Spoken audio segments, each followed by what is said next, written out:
ओम येन देवाः पवित्रेण आत्मानं पुनते सदा तेन सहस्रधारेण पावमानिः पुनन्तु नः। आज संस्कृत साहित्य में और संस्कृत शास्त्रों में शाप का जो यह प्रचलन है, इस विषय में कुछ वक्तव्य प्रस्तुत कर रहा हूँ। संस्कृत साहित्य पर जब दृष्टिपात करेंगे तो यह लंबी परंपरा मिलेगी कि परस्पर एक ऋषि ने दूसरे ऋषि को, एक ने दूसरे को शाप दिया है, और शाप की यह परंपरा बहुत ही विचित्र है। और इस प्रकार से यह कब प्रारंभ हुआ, यह निश्चित रूप से कहना असंभव है, लेकिन यह तो निश्चित है कि बाद के वैदिक उत्तर काल का जो समय था और रामायण के बाद विशेष रूप से रामायण में और पुराणों में पदे पदे शाप एक दूसरे को ऋषियों ने दिया है। यहाँ तक कि स्वयं विष्णु भी इस शाप से वंचित नहीं है। इंद्र को भी कई बार शाप हुआ है, और इस प्रायश्चित के चक्कर में ये लोग इधर उधर भटकते रहे हैं। एक दूसरे को शाप की जो यह परंपरा है, यह अद्भुत और बड़ा विचित्र है। इसको यदि हम देखें तो जो वैदिक उत्तर काल का जो समय आया है, और उसके बाद जय और विजय की जो कथा आती है भागवत में, जय और विजय जो भागवत के जो तृतीय स्कंध में जब आप देखेंगे 16 अध्याय जो है इसके स्कंध पुराण का, उस पुराण में जय विजय की चर्चा आई है कि जय और विजय दोनों पार्षद थे, और ये दोनों पार्षद थे किसके, तो ये विष्णु के पार्षद थे, नारायण के पार्षद थे। और एक बार की बात है कि सनक आदि जो थे वो आए मिलने के लिए विष्णु से। सनक, सनातन ये सब जो थे चार, ये आते हैं मिलने के लिए, सनकादि मुनि, और उनको जाने से मना करते हैं अपने। और उन्होंने जाने बहुत निवेदन किया कि मुझे विष्णु से मिलना है, लेकिन नारायण से मिलने से मना किया जय और विजय दोनों ने। तो इसलिए दोनों को शाप दिया, और भयंकर शाप सनकादि देते हैं कि तुम 3 जन्मों तक तुम राक्षस योनि में रह करके रहोगे। तो ये आश्चर्यजनक जो यह शाप की यह परंपरा है, और एक दूसरे को शाप की जो यह प्रचलन है, तो सनक आदि मुनि ने ये शाप दिया था, जिसकी चर्चा स्कंद पुराण के जैसा बताया था कि तृतीय स्कंध में जय और विजय जो दोनों पार्षद थे नारायण के, विष्णु के, और दोनों से निवेदन किया। सनक आदि मुनि ने, सनातन इन लोगों ने उनको आग्रह किया कि मुझे विष्णु से मिलना है और मुझे मिलने की इजाज़त दी जाए, लेकिन उन्होंने इनको जाने नहीं दिया। जय विजय ने जाने नहीं दिया सनकादि मुनि को, और सनकादि मुनि ने घोर शाप दिया कि 3 जन्मों तक तुम राक्षस बनोगे, जिसके कारण से हाहाकार मचा। और जय विजय ही हिरण्यकशिपु और हिरण्याक्ष बने। फिर दूसरे अवतार में दूसरे शाप का जो द्वितीय चरण था, उससे रावण और कुंभकर्ण के रूप में जन्म लेते हैं, और बाद में शिशुपाल और दंतवक्र के रूप में ये हमें दिखाई देते हैं। तो ये जय और विजय जो दोनों पार्षद थे, जो दोनों द्वारपाल के रूप में थे विष्णु के, तो शाप दिया। तो किस प्रकार से हमारे संस्कृत शास्त्रों में, संस्कृत साहित्य में शाप की परंपरा कैसे है, आज उसके ऊपर मैं कुछ अपना विचार प्रस्तुत कर रहा हूँ। और उसके बाद स्वयं इस तृतीय स्कंध में जब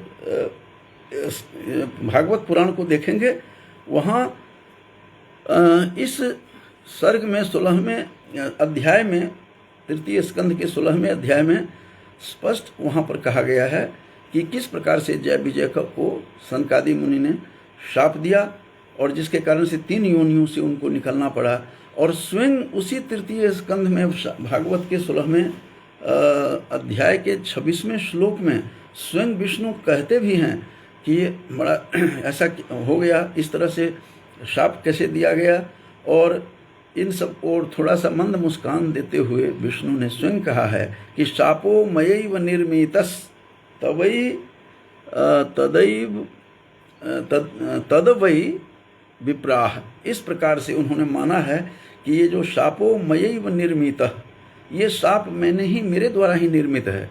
जो कुछ भी हुआ है, जो कुछ भी सनकादि मुनि ने शाप दिया है जय और विजय को, ये मेरे ही कारण हुआ है, ये मेरे कारण ही है। इसीलिए कहा जाता है कि मेरे पितृपाद कहा करते थे कि जो बराबर इस चीज़ को कि माया तत्र न कर्तव्या माया तैरेव निर्मिता, ये सारा उन्हीं का निर्माण है। ये सारे जैसे वो यथा उर्नाभि, जैसे मुंडक उपनिषद में आया है, जैसे मकड़ी अपने जाल बनाती है, उसे जाल को खुद तोड़ती भी है, निर्माण भी करती है, उस प्रकार से ये जो विष्णु थे वे स्वयं उन्हीं की माया की रचना थी और स्वयं स्वीकार भी करते हैं। बार बार मैं विशेष रूप से रिसर्च स्कॉलर्स के लिए जो बच्चे जो रिसर्च के फील्ड में हैं, जो शोधार्थी हैं, उनके लिए मैं बता रहा हूँ कि स्कंद पुराण का जो 16वां अध्याय है उसके 26वें श्लोक में स्वयं विष्णु ने इस चीज़ को स्वीकार किया है कि शापो मयैव निर्मितस् तद्वै विप्राह। इस प्रकार से ये शाप जो दिया गया है वो मेरे ही प्रेरणा से है, मेरी ही निर्मित है।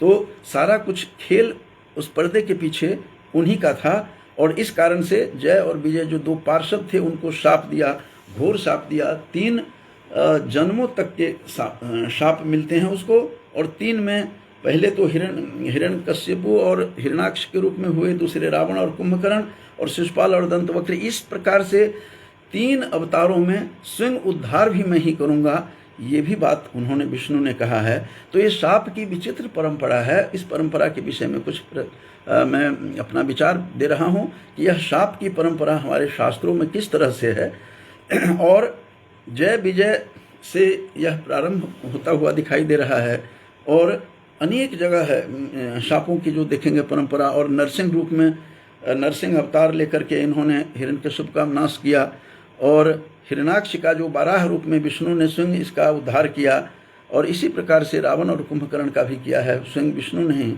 शिशुपाल और दंतवक्र को फिर कृष्णावतार में, ये सारे जो इस प्रकार से जो उन्होंने ही, जिन्होंने इसको शाप दिया उन्होंने ही फिर इनको, जिनके माध्यम से शाप दिलवाया गया, जैसा कि स्वयं विष्णु ने स्वीकार किया है शापो मयैव निर्मितस्, ये शाप मेरे द्वारा ही निर्मित था जो भागवत में कहा गया है। इसका मतलब है कि वे स्वयं शाप उन्हीं के माध्यम से हुआ है जय विजय का और फिर निदान भी उन्होंने उद्धार भी किया है 3 जन्मों में और ये सारा उन्हीं का खेल था। ये सृष्टि निर्माण और भी वही करते हैं क्योंकि वे, इसमें बताया गया है एक जगह कि ये तीनों के कारण वही हैं। सृष्टि उत्पत्ति करना, इसका प्रलय और पालन करता, ये तीनों ये स्वयं तीनों हैं। जैसे तुलसी ने भी जानकी के रूप के लिए कहा है कि उद्भव स्थिति संहार कारणीम क्लेशहारिणीम सर्वश्रेयस्करीम सीताम नतोहम रामो वल्लभम जो कहा है, उसी प्रकार से यहाँ विष्णु ही तीनों काम करते हैं। पालन करता भी वही हैं और भक्षक भी वही हैं, रक्षक भी वही हैं। इस प्रकार से सारी कहानी इसमें इसके इर्द गिर्द घूमती हुई दिखाई दे रही है इसमें। तो शाप की क्या परंपरा है उस विषय में आज मैं कुछ विचार। और इसी तरह से फिर अगस्त मुनि भी, यदि आप तुलसी का पढ़ेंगे, यदि सुंदरकांड, उसमें भी आया है कि एक ऋषि को अगस्त ऋषि ने शाप दिया था किसी कारण से और जिसके कारण से वह शुक रूप में आता है, जो रावण का वह शुक वही गुप्तचर बन करके आता है। तो उनको भी शाप दिया है जो सुंदरकांड में, इसके मानस में, रामचरितमानस में भी लिखा है, तुलसी लिखते हैं। उसी प्रकार से सुंद जो थे और ताड़का को भी और उसके पुत्र मारीच को भी अगस्त ऋषि ने ही शाप दिया था, जिसके कारण से उस सुंद मारा गया। उसके बाद ताड़का को शाप दिया राक्षसी होने का और उसके पुत्र मारीच को भी जो बाद में वही मारीच मृग बन करके सीता के पास आते हैं, तो उसको भी उसने राक्षस बनने का ऋषि अगस्त ने ही उनको भी शाप दिया था। ये शाप की क्या परंपरा है अपने संस्कृत के शास्त्रों में, उसके ऊपर कुछ मैं ईषत स्पर्श करता हुआ दिखाई कर रहा हूँ, मैं थोड़ा सा स्पर्श कर रहा हूँ। और गौतम ने भी अहिल्या को शाप दिया था, जो वाल्मीकि रामायण में से हमें पता लगता है। अगस्त ऋषि ने जैसे ताड़का और मारीच को दिया था, ये भी अगस्त मुनि का, ये भी आपको इसी में वाल्मीकि रामायण में ही है। गौतम ऋषि द्वारा अहिल्या को जो शाप दिया गया और इंद्र को भी शाप दिया, ये भी वाल्मीकि रामायण में हमें देखने को मिलता है।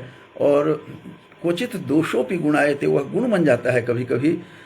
इस प्रकार से गौतम ने अहिल्या को शाप दिया और हजारों वर्षों तक तप किया।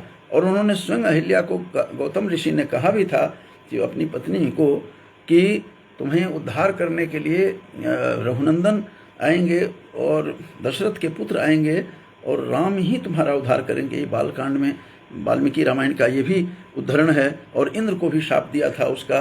और फिर इन दोनों इससे शापित थे और उनका अहिल्या के लिए वरदान बन गया। राम का साक्षात दर्शन हुआ विष्णु के रूप में, जो विष्णु के अवतार के रूप में आए राम अवतार में उनका दर्शन होता है और फिर अहिल्या का उद्धार होता है। और इसी प्रकार से दुर्वासा ने भी, दुर्वासा के भी विषय में आता है कि विशेष रूप से बाणभट्ट ने भी कहा है कि किस प्रकार से मंदपाल ऋषि के साथ दुर्वासा ऋषि का शास्त्रार्थ चल रहा था। ब्रह्मलोक में ब्रह्मा जी स्वयं बैठे हुए थे, वहीं पर सरस्वती भी थी। तो क्रोधित हो गए किसी कारण से मंदपाल और ऋषि और अगस्त ऋषि के मध्य कोई विवाद हुआ, जिसके कारण से स्वर को विस्वर किया हुआ। तो उसके कारण से थोड़ा सा मुस्कुराने लगी, सरस्वती वहीं बैठी हुई थी, मुस्कुराने लगी स्वर को विस्वर करने से। वहाँ भी दुर्वासा ऋषि शाप देते हैं कि अधस्तात गच्छ, तुम पृथ्वी लोक में चली जाओ, मर्त्यलोक में जाओ। और फिर समाधान में बताते हैं कि कब तुम्हारा शाप का अंत होगा। तो सरस्वती को भी शाप दिया है। और इस प्रकार से दुर्वासा ऋषि की बात को यहीं पर बता भी दूं कि अभिज्ञान शाकुंतलम का जो बहुत प्रसिद्ध नाटक है, जो कविकुल गुरु कालिदास का विरचित नाटक है, उसमें भी मेनका जो अप्सरा थी उसको वहाँ पर उसमें भी शाप की बात आई है। मेनका को भी शापित होकर के वह मेनका किस प्रकार से उसके शाप के कारण से वहाँ पर शकुंतला का, उससे मेनका का जन्म होता है और किस प्रकार से वहाँ सृष्टि, एक नई सृष्टि बदलती है। तो शाप के कई दृष्टि से शाप देखा जाता है। दुर्वासा भी, ऋषि भी शाप के लिए बड़े प्रसिद्ध हैं। जिस दुर्वासा ने शकुंतला को शाप दिया था, मेनका की पुत्री दुर्वासा ने भी शकुंतला को शाप दिया और उसने घोर शाप दिया कि विचिंतयन्ति यमनन्य मानसा तपो धने वेत्सिन माम उपस्थितम स्मरिष्यति त्वाम न सबोधितोपि सन कृता। वो कहते हैं जो पूर्व कृत जो तुम्हारा था वह सब कुछ को भूल जाएगा। जैसे कोई उन्मत्त व्यक्ति सब कुछ करके भी कहता है कि मैंने नहीं किया है। तो कथाम प्रमत्तः प्रथमम कृतामिव, पहले अपने कृत काम को जैसे पागल भूलता है, उसी तरह से हे तुम मेरी भिक्षाटन के लिए आता है दुर्वासा और कहते हैं भिक्षाम देहि, वह सुन नहीं पाती है। अपने पति के दुर्वासा के वो जो शकुंतला है अपने दुष्यंत के ख्वाब में डूबी हुई है, वह उसकी उपस्थिति को समझ नहीं पाती है और दुर्वासा वहाँ घोर शाप देता है। यद्यपि यह जो शकुंतला की जो कथा है, विश्वामित्र की जो वह पुत्री थी, जो बाद में गौतम ऋषि की, जो काश्यप ऋषि की पालित पुत्री थी कर्ण की, वो यह कथा मूल रूप से जो ली गई है इसके आदि पर्व से महाभारत के, लेकिन वहाँ पर शाप का नहीं है। लेकिन खूबसूरती देने के लिए उन्होंने शाप का सहारा लिया और अपने चरित्र को बनाने के लिए उसके शकुंतला के जो पति थे दुष्यंत के चरित्र को उभारने के लिए उन्होंने शाप का सहारा लिया। तो ये उसमें है नहीं, ये मैं बता रहा हूँ कि दुर्वासा का जो है यह प्रसंग उसमें नहीं है, लेकिन शापित है वो भी। और इसी प्रकार से गांधारी भी को भी कृष्ण भी शाप देते हैं, बाद के एक काल में आता है इसमें, महाभारत के काल में। और भृगु, ये रामायण में जो है उत्तरकांड में आया है कि भृगु ऋषि ने भी विष्णु को भी शाप दिया था। शाप से विष्णु स्वयं भी बचे नहीं हैं। शाप की जो यह परंपरा संस्कृत साहित्य में है, उससे शाप से, भृगु के शाप से यहाँ विष्णु स्वयं भी बचे नहीं हैं। और भृगु ऋषि ने भी शाप दिया। ऐसा हुआ था कि देवासुर संग्राम में कुछ भृगु की पत्नी वहाँ तप कर रही थी, भृगु वहाँ आश्रम में नहीं थे। कुछ राक्षस आए कि मुझे, दैत्य कि मुझे यहाँ छिपने दो, और भृगु ने वहाँ पर उसको छिपने के लिए कहा। और भृगु के ही पुत्र शुक्राचार्य माने जाते हैं, शुक्राचार्य की वह माता थी, उनकी माता ने कहा हाँ तुम आ जाओ, छिप जाओ। तो छिपने के कारण से विष्णु को बड़ा आघात हुआ कि हम तो इसको समाप्त करना चाहते हैं दैत्यों को, और दैत्यों का यह सहारा दे रही हैं। तो उनका गर्दन अपने सुदर्शन से काट दिया था विष्णु ने। ये प्रसंग आया है वाल्मीकि रामायण में कि भृगु ने किस प्रकार से विष्णु को शाप दिया कि तुम भी पृथ्वी पर, जैसे मैं बिलख रहा हूँ पत्नी के लिए, तो तुम भी अपने भार्या के लिए इस पृथ्वी पर आकर के मनुष्य रूप में भटकोगे।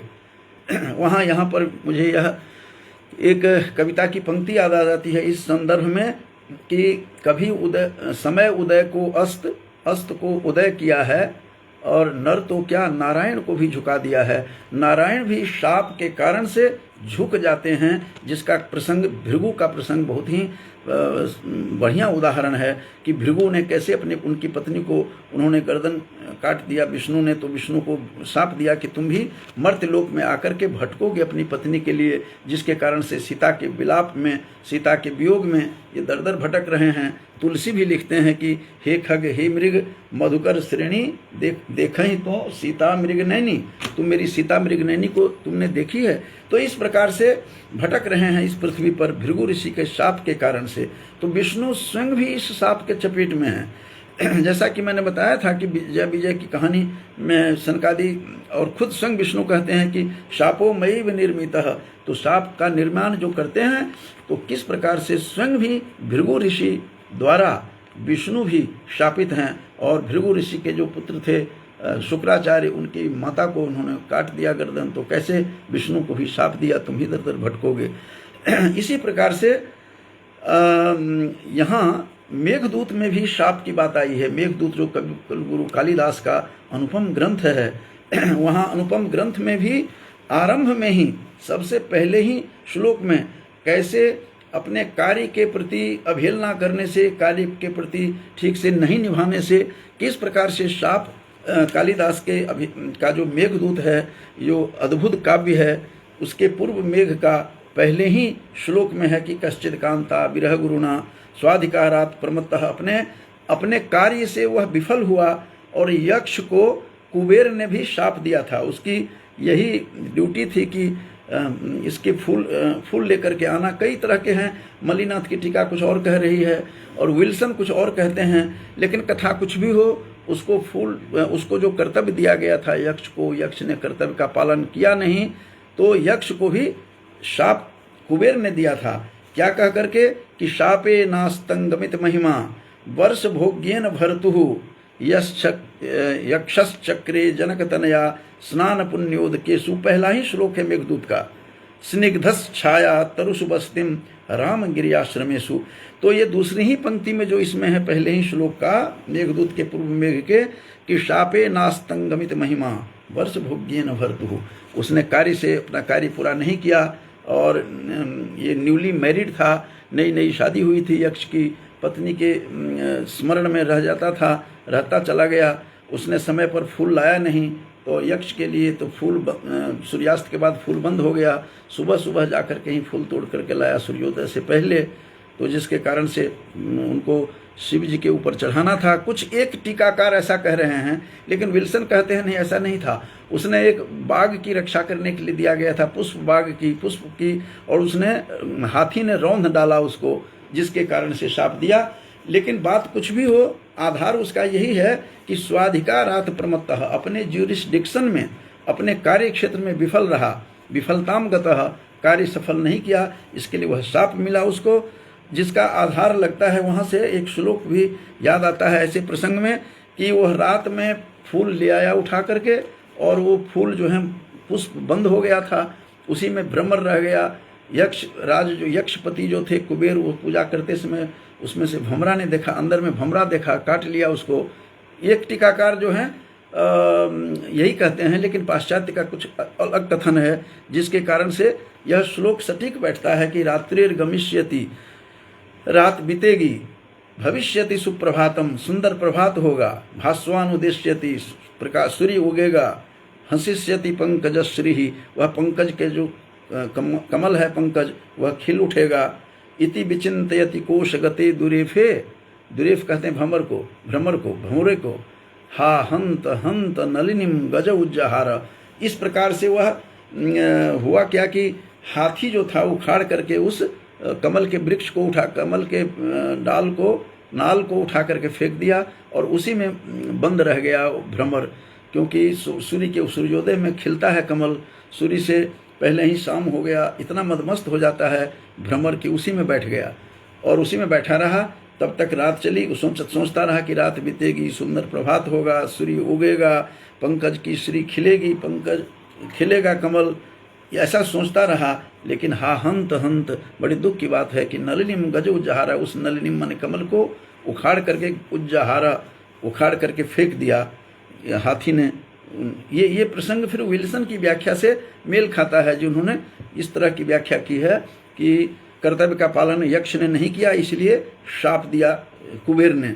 अस्तु, जैसा भी हो, लेकिन यहाँ पर मेरा भाव यही है, मेरा कथन यही है कि किस प्रकार से शाप की परंपरा है। और इस श्लोक को मैं दोबारा बता देता हूँ कि रात्रि गमिष्यति भविष्यति सुप्रभातम, भास्वान उदेश्यति हंसिष्यति पंकजश्री, इत्थं विचिंतयति कोश गथे दुरेफे, हा हंत हंत नलिनीम गज उज्जहारा, उसने उखाड़ करके फेंक दिया। तो इस प्रकार की घटना है। और एक और भी मैं स्मरण करवाता हूँ कि शाप की परंपरा में बहुत सारे हैं। शाप की परंपरा में आप दिन रात लगे रहेंगे तभी यह समाप्त नहीं होगा कि संस्कृत के साहित्य में शाप की कैसी परंपरा सब हैं। शाप देने की परंपरा दंड देने के लिए रहा होगा, मुझे लगता है कि दंड देना उनका इष्ट रहा होगा, और उपद्रवियों को समाप्त करने के लिए किया गया होगा। धीरे धीरे किस प्रकार से विकास हुआ शाप के प्रथा का, तो उस प्रसंग को मैं बता रहा हूँ कि शूर्पणखा जो पूर्व जन्म में नैन तारा थी, शूर्पणखा जो रामायण की शूर्पणखा है, जिसको नाक काट लिया था जिसने लक्ष्मण ने, वह शूर्पणखा जो थी रावण की बहन, उसका शूर्पणखा रावण की भगिनी, रावण की बहन थी वह पूर्व जन्म में नैन तारा थी। वह नैन तारा एक बार नृत्य करते हुए उसने अपने इशारा किया इंद्र को, इंद्र से अनुरक्त हो गया इंद्र उस पर। और नैन तारा जो थी मेनका और उर्वशी की तरह अप्सरा थी, और उसकी बहुत चहेती हो जाती है इंद्र की। इंद्र ने एक बार कहा कि बज्रा ऋषि को उसके तप को भंग करो जा करके। तप भंग करने के लिए नैन तारा जो थी अप्सरा जाती है, और वह इसके कारण से बज्रा ऋषि ने शाप दिया, तूने मेरे तप भंग किया तो तुम राक्षस की योनि में चली जाओ। और राक्षस की योनि में फिर रावण की बहन बन करके शूर्पणखा आती है। ये भी शाप का ही परिणाम था, जो रामायण में इस प्रकार का नहीं है। ये रामायणेतर ग्रंथों में, बाद के ग्रंथों में आपको विकास के रूप में मिलेगा, इसमें पुराणों में मिलेगा।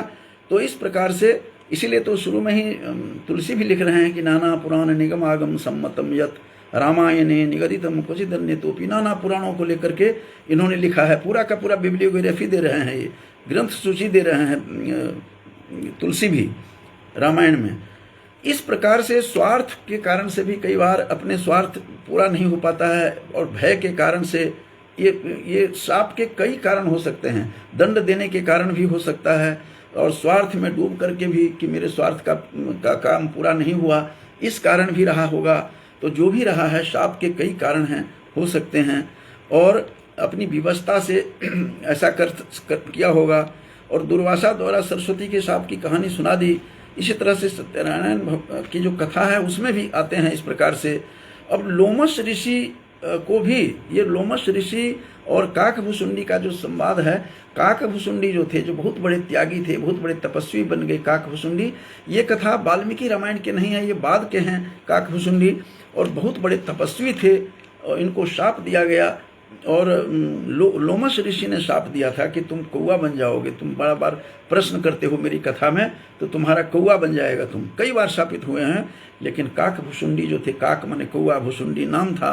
तुलसी कृत रामायण में जब देखेंगे बालकांड से लेकर के और उत्तरकांड में तो पूरा का पूरा विस्तार से मिलेगा काक भुसुंडी किस प्रकार का सन्यासी था। मेरी जो पुस्तक है उसमें भी इसके बारे में मिलेगा। जो कैकेयी के राम है उसमें भी हमने लोमश किस प्रकार से काक भुसुंडी का चरित्र है उसको दिया है। काक भुसुंडी तो कई वर्षों तक हवा के माध्यम से, वह वरदान था कि वह सांस के माध्यम से राम के उदर मांझ अंडज खगराया, देखा ही बहु ब्रह्मांड निकाया। ये तुलसी लिख रहे हैं कि उनके अंडज कहते हैं अंडा से उत्पन्न जो है पक्षी होता है। तो पक्षी जो हैं खग, ये जो कौवा के रूप में जो काक भुसुंडी थे, उनके राम के उदर में वर्षों बिताया उन्होंने, कई वर्षों तक रहे। इस प्रकार की कथा आती है। और वह शापित थे, लेकिन इतने बड़े भक्त थे कि कौवा होकर के निखिद प्रजाति में आकर के भी उन्होंने जो खगराज होते हैं, जिसको खगराज कहा जाता है, पक्षियों के राजा, ऐसे जब शंका में आते हैं राम का बंधन काटने के बाद सर्प का, सांप से जब के बंधन से, तो भ्रमित होते हैं गरुड़ भी, जो विष्णु के पास सदा रहते हैं। ऐसे भ्रमित होने वाले गरुड़ को भी शिक्षा दी है।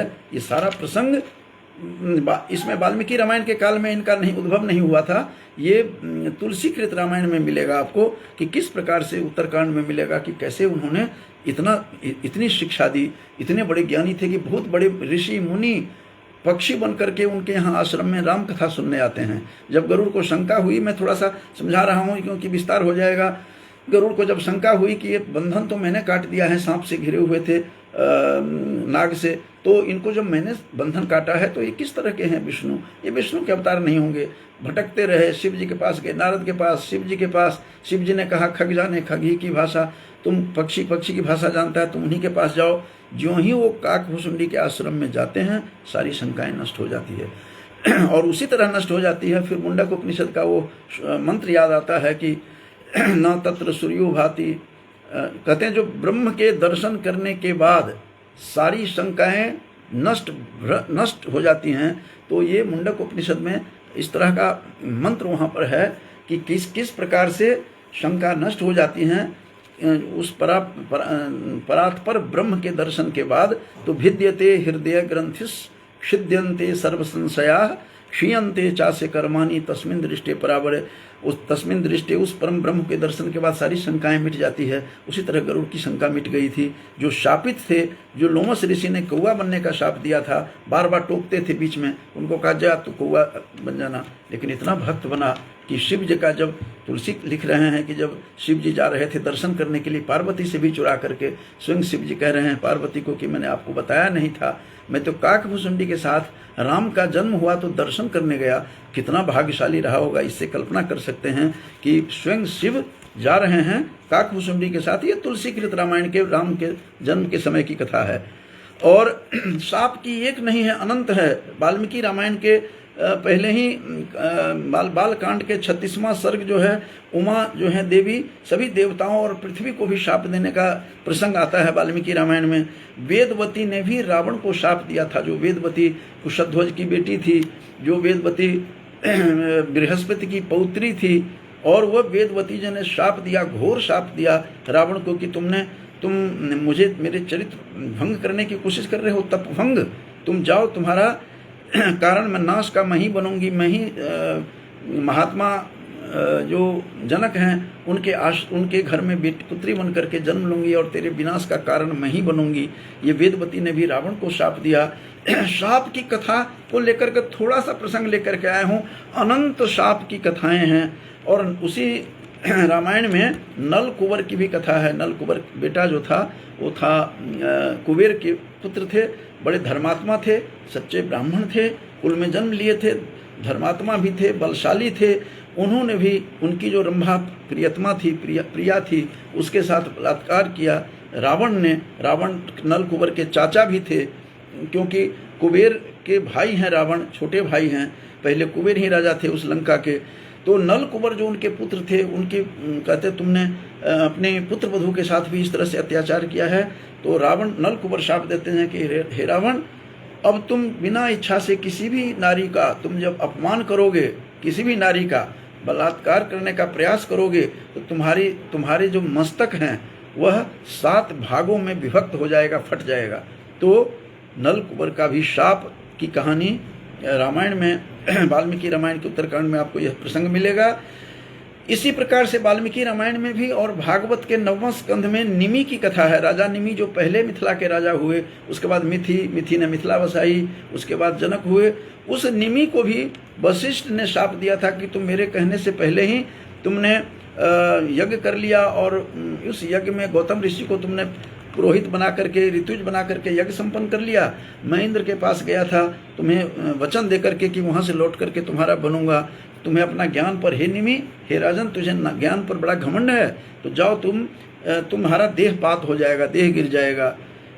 बड़े घबराए। निमि ने कहा कि अच्छा हे वशिष्ठ, आपको भी घमंड है, अपने मुनि बनने पर, तप पर घमंड है, तो लीजिए आपका भी देह पात हो जाएगा, सहन शक्ति नहीं रही, जिसकी चर्चा वाल्मीकि रामायण में भी आई है, 9वां स्कंध भागवत में भी है।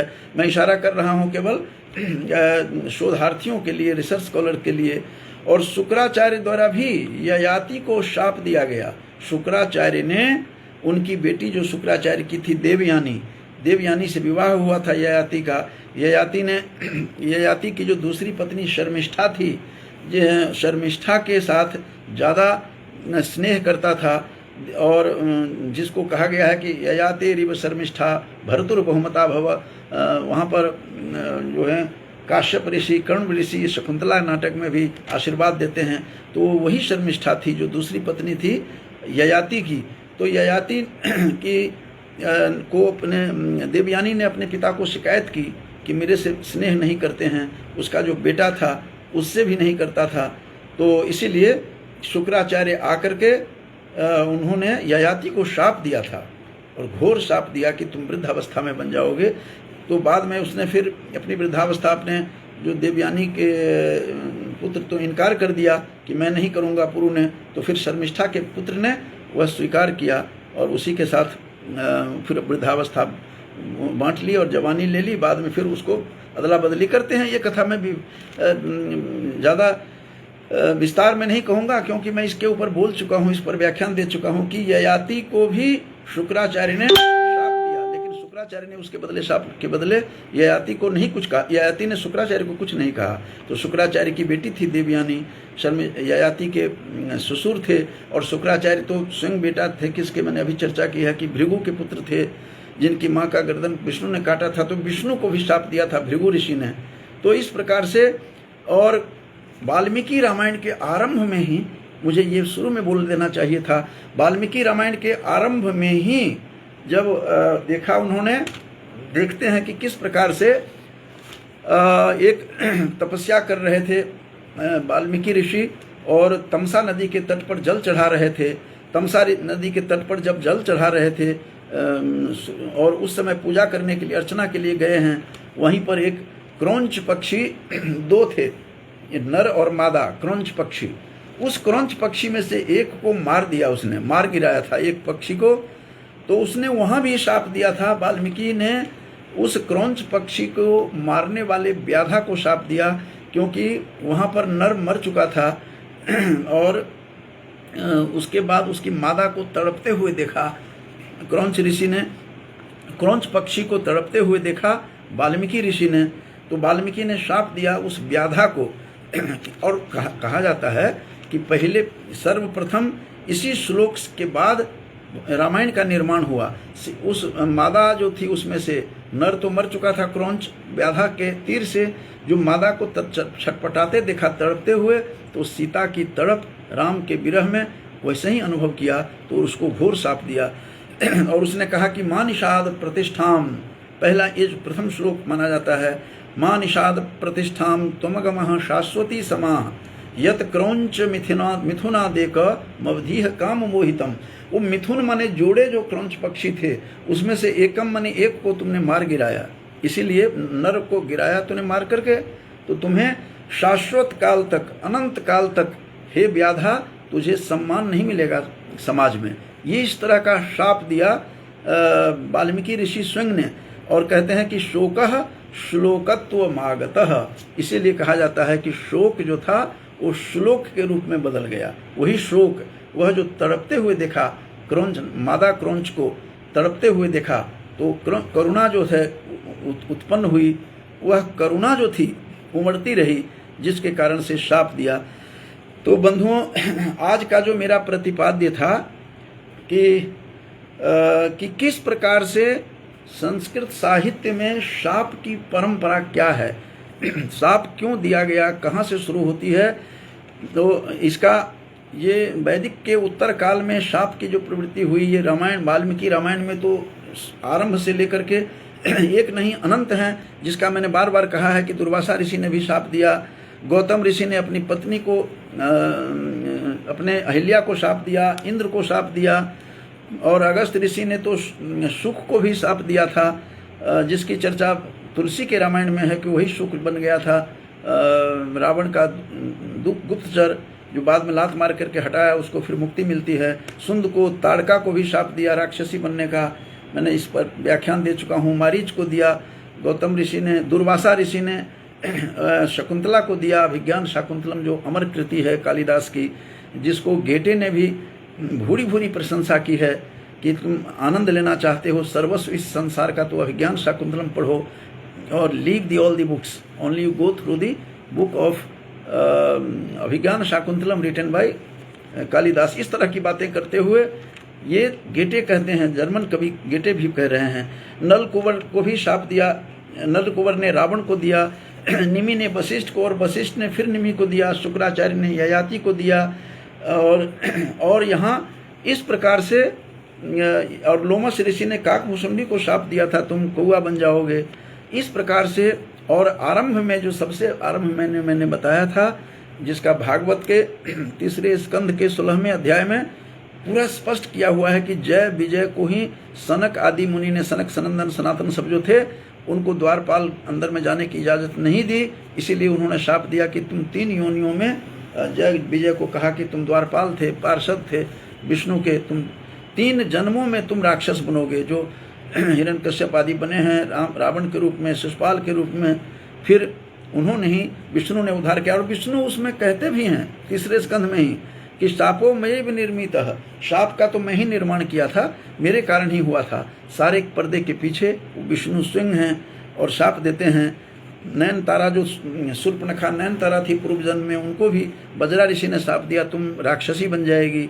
तो इस प्रकार से आखिर शाप की प्रथा कैसे हुई, कहाँ से शुरू हुई, यह कहना बड़ा मुश्किल है, लेकिन शाप के कई कारण रहे होंगे। एक तो न्याय दिलाने के लिए इमीडिएट जस्टिस मिलती है, इससे शाप दिया। मान कोई निसहाय को कोई तंग कर रहा हो, जैसे वेदवती को तंग कर रहा था रावण, उसने शाप दिया। नल कुंवर तो उस समय अपनी रंभा जो प्रियतमा के कारण से, उसने भी शाप दिया, क्योंकि जब कोई चारा नहीं बचता है उसको सजा देने के ये भी तरीका था। और वह शाप ही, आप यदि भारतीय शास्त्रों को चाहे रामायण हो या पुराण हो, देखेंगे कि एक ऋषि एक दूसरे से शापित दिखाई देते हैं और एक दूसरे से शापित दिखाई देंगे। तो शाप की क्या का महत्व भी है, किस प्रकार से महत्व है। यदि जय विजय को शाप नहीं दे दिया जाता तो फिर रावण कहाँ से आता, फिर रावण नहीं रहता तो राम का दर्शन कैसे होता। राम अपना रूप दिखा रहे हैं, और राम भी स्वयं, विष्णु भी स्वयं शाप से नहीं बचे हुए हैं, जिसकी कहानी मैंने सुनाई थी कि शुक्राचार्य के जो पिता थे भृगु, और भृगु की पत्नी को, शुक्राचार्य की माँ को उन्होंने मार दिया था विष्णु ने सुदर्शन चक्र से। तो विष्णु ने भी शाप दिया था कि तुम भी पत्नी के लिए दर दर भटकोगे, विष्णु मनुष्य रूप में तुम आओगे। कमाल की बात है कि भृगु ने फिर तपस्या की, पूछा विष्णु क्या चाहते हैं, क्या चाहते हो, मैं प्रसन्न हूँ। कि तो जो मैंने आपको हे विष्णु मैंने आपको शाप दिया है मृत्यु लोक पर आने के लिए मनुष्य बन करके, तुम उसके लिए मेरा जो शाप है वह सफल हो, इसलिए विष्णु भी कहते हैं कि एव मस्त, इसके सबके पीछे विष्णु स्वयं कारण थे। और नारद ने भी विष्णु को शाप दिया था, जो वाल्मीकि रामायण से इतर जो रामायण है, तुलसीकृत रामायण में भी है कि उन्होंने किस प्रकार से वो माया जाल में डाल दिया उसको, नारद को। नारद स्वयं भी कहा कि हे विष्णु तुम अपना मुख दे दो, मैं भी विवाह करूँगा। भटका दिया उनको, ब्रह्मचारी को विष्णु ने। और जब हरि मुख दे दो मुझे, हरि का मतलब बंदर भी होता है, हरि माने घोड़ा भी होता है, तो उन्होंने बंदर का मुंह डाल दिया, हरि मुख। लोग हंसने लगे। जब पता लगा नारद को रे, तो उन्होंने बंदर का मुख डाल दिया मुझे विष्णु ने। तो विष्णु को भी शाप दिया कि आपको भी यही मुंह वाला जो है, बंदर मुख वाला ही आपको रामावतार में आपकी सहायता करेंगे। आपको इस पृथ्वी पर भटकना पड़ेगा, आपको भी जैसे मैं तड़प रहा हूँ विवाह के लिए, और तुम्हें भी आना पड़ेगा इस पृथ्वी पर। और यही हरिमुख माने हरिमुख वाला मतलब बंदर मुख वाला तुम्हारी सहायता करेंगे, जिसमें बंदर भालू जितने भी थे सब आए थे। हनुमान हो, चाहे सुग्रीव हो, बाली हो, अंगद हो, चाहे कोई भी हो, ये सबकी यही सबकी सहायता। तो कोई ना कोई शाप फिर अच्छा योग बन जाता है। क्वचित दोषों की शापों की गुणाए थे, गुण शाप भी गुणमान बन जाता है। तो शाप की परंपरा किस तरह से हमारे शास्त्रों में है, आज का प्रतिपाद्य यही था कि किस प्रकार से शाप एक दूसरे को देते रहे। उमा देवी ने भी देवताओं को, पृथ्वी को, दोनों को शाप दिया। और इस शाप की तो लंबी परंपरा है, और इतनी परंपरा है कि मैं कहाँ से शुरू करूँ, कहाँ समाप्त करूँ। मैंने इसीलिए कुछ उठा करके थोड़ा बहुत शाप को मैंने इसमें डाल दिया, लेकर के, और प्रतिपादन किया है कि कैसे शाप दिया जाता है। मेघदूत का भी उदाहरण दिया था कि शापे नास्तंगमित महिमा वर्ष भोग्य न भरतु। कुबेर ने शाप दिया था यक्ष को। तो जहाँ जहाँ शाप है, दुर्वासा ने शकुंतला को कहा था, दुर्वासा ने स्वयं को सरस्वती को भी शाप दिया था कि पृथ्वी लोक पर, मृत्यु लोक पर आएगी, मृत्यु लोक में। और इस प्रकार की सारी कहानी बहुत सुसज्जित है। शाप का महत्व भी बहुत है, क्योंकि शाप का बल यदि नहीं होता, तपोबल से को शाप में परिवर्तित किया जाता था। ऊर्जा से जैसे शक्ति प्रकट होती है, उसी तरह से तप से, तपो शक्ति से, तप की शक्ति से शाप हुआ, और शाप देने की शक्ति हुई, और उस शाप से बहुत दोष का निवारण किया गया। शाप नहीं दिया जाता तो कई दोष निवारण नहीं होते तो रामावतार में हम राम का दर्शन कैसे करते। यदि भृगु ऋषि ने शाप नहीं दिया होता, यदि नारद ने शाप नहीं दिया होता, और स्वयं हाँ भी करवा लिया सभी देवताओं ने कि हाँ पृथ्वी पर मैं आऊँगा, और कैसे कैसे आऊँगा, कैसे जय विजय को अपने ही पार्षदों को भी शाप दिलवा दिया। सनकादि मुनि से स्वयं स्वीकार भी करते हैं कि ये मैंने किया है। शापो मयैव निर्मितः, ये तीसरे स्कंध में भागवत के 16वें अध्याय का 26वें श्लोक में स्वीकार भी करते हैं विष्णु। तो इस प्रकार से मायापति वही थे, सब कुछ वही करते थे। शाप करके एक नई दुनिया में ले जाते थे, शाप नहीं देते जय विजय को। तो फिर हम राम का दर्शन कैसे करते। कृष्णावतार में कृष्ण का ये दशावतार जो हुआ है, सब एक दूसरे के लिए हुआ है। जो 12 अवतार में फिर हिरण्यकश्यप का जो भाई हिरण्याक्ष को मारने के लिए आए हैं, तो ये सारा विष्णु के कई रूप हैं, और उन्हीं की माया है, उन्हीं के कारण शाप है। तो शाप का क्या परंपरा हमारे संस्कृत साहित्य में, शास्त्रों में किस प्रकार से है, उसके बारे में मैंने बताया था। और पूरा का पूरा महाभारत पुराण शापों से भरा हुआ है, एक दूसरे को शाप देते हुए दिखाई दे रहे हैं।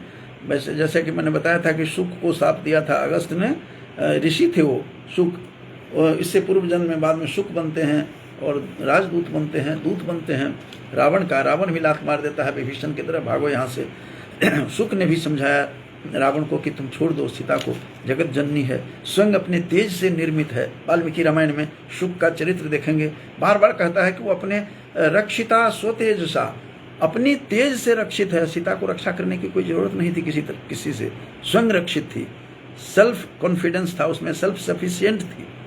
तो आज का जो मेरा यही था कि शाप की परंपरा, शाप किस तरह से है। वाल्मीकि रामायण का तो आरंभ ही शाप से ही है कि माँ निषाद प्रतिष्ठाम त्वमगमः शाश्वती समाह यत क्रौंच मिथुनादेकम अवधीह काम मोहितम। काम मोहित एक क्रौंच पक्षी को तुमने मार दिया है, वाल्मीकि कहते हैं, और छटपटा रही है वह मादा नारी जो है उसकी पत्नी। तो उसको देख करके कल्पना हुई कि राम से बिछड़ करके सीता ऐसे ही तड़पती होगी। ऐसा भी लोगों का कथन है, टीकाकारों का। तो इस प्रकार से शाप का अपना महत्व है। साप अपने आप महत्व लिए हुए है। सरस्वती अवतरित नहीं होती साप से, दुर्वासा के साप से। और दुर्वासा स्वयं किनके थे? माता अनसुया के पुत्र थे, अत्रि के पुत्र थे। ये त्रिदेवों में आते हैं। तो इस प्रकार से सारा शास्त्र बड़ा अनुपम है, तो उसमें शाप का भी महत्व है।